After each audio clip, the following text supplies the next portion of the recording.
एक घर के लिए कितनी जरूरी होती है। आइए देखते हैं। अरे बहू, ये देख, सारा साबुन बर्तन में रह गया। ये नौकरानी कोई काम नहीं करती, गंदा काम करके चली जाती है और ढेर सारा पैसा ले जाती है। अरे मम्मी जी, उसने तो साफ किया ही था। मेरे ही हाथ से इस ग्लास में सर्फ गिर गया था। अरे बस कर झूठी, उसे बचाने के लिए सारी जुगत लगा ले, लेकिन मैं तो इसे निकाल कर ही रहूंगी। हमारे जमाने में ना कोई नौकरानी थी और ना ही ये चिकने बर्तन। चूल्हे के जले बर्तनों को राख रगड़ कर साफ किया करती थी मैं। अरे माँ जी, मैं कहाँ बचा रही हूँ उसे। और वैसे भी आजकल नौकरानी जरूरत नहीं, स्टेटस सिंबल बन गया है। अब आप बताओ, मैं मुन्ना को नीचे घुमाने ले जाऊं तो लोगों से क्या बोलूं? झाड़ू पोछा खुद लगा रही हूँ। लोग सीधा यही पूछते हैं कि कौन सी नौकरानी काम कर रही है तेरे घर पर। अरे बस कर, ये भी कोई बात होती है? मम्मी जी, आप नहीं समझेंगी। शाम को नौकरानी घर आकर काम कर ही रही होती है कि सास को कहती है, माँ जी, एक बात बोलूं, बुरा न मानना। अरे वैसे तो मुझे तेरी शक्ल ही पसंद नहीं है, बात क्या खाक पसंद आएगी। अरे माँ जी, सुन तो लीजिए क्या कह रही है।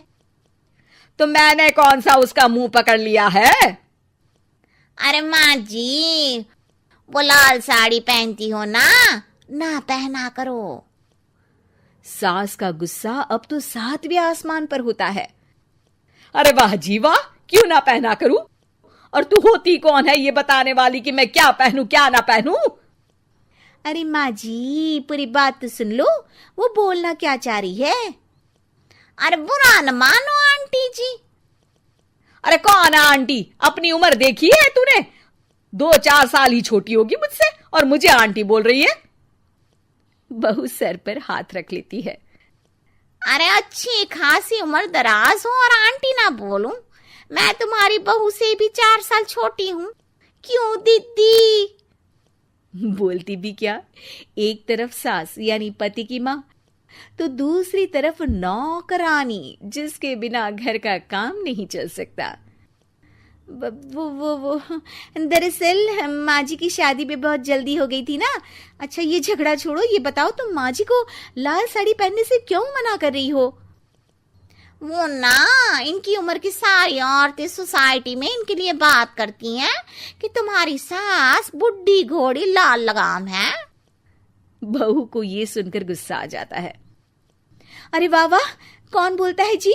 खुद क्या है यहाँ की औरतें, बाल सफेद लेकिन टाइट जींस और कोई कुछ भी पहने।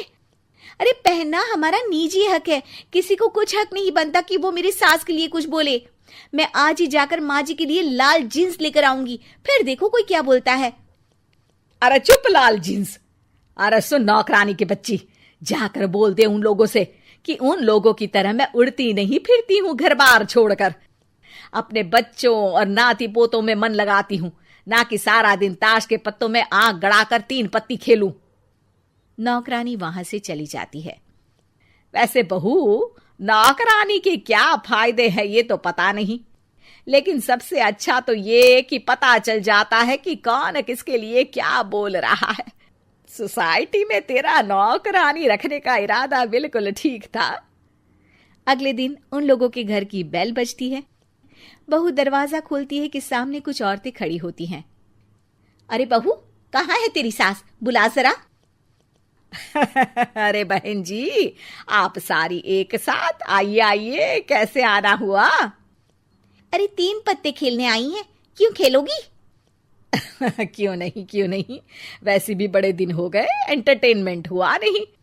बहू जा जाकर पकोड़े तो बना ला। अरे बस करिए, आगे कुछ पीछे कुछ। वैसे तो कहती है कि परिवार पर ध्यान देती है, हमारी तरह 3 पत्तियां नहीं खेलती।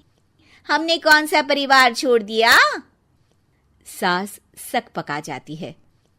अब ये किसने कहा? मैं तो कहती हूँ कि मैं भी थोड़ा बाहर निकलूं। आपने ही तो कमला नौकरानी से ये सारी बात की थी। सास और बहू को अब सारी कहानी समझ आ जाती है कि सोसाइटी की औरतें क्यों भड़क रही हैं। माफ करिए आंटी, मैं छोटी हूँ लेकिन फिर भी पहले तो आप लोगों ने माँ की लाल साड़ी का मजाक उड़ाया था ना। हाँ हाँ उड़ाया था, लेकिन उससे पहले तो तुम लोगों ने हमारी जीन्स के बारे में बात की थी। अरे क्यों ना पहने हम जीन्स, तुम्हारे पैसों की थोड़ी ना है। सास और बहू सर पकड़कर बैठ जाती है। देखा बहू, ये खेल कर गई तेरी नौकरानी, यहाँ की बात वहां तो वहां की बात यहाँ। दोनों किसी तरह औरतों को समझा बुझाकर घर भेजती है और कसम खाती है कि नौकरानी को नौकरानी ही रहने देंगी।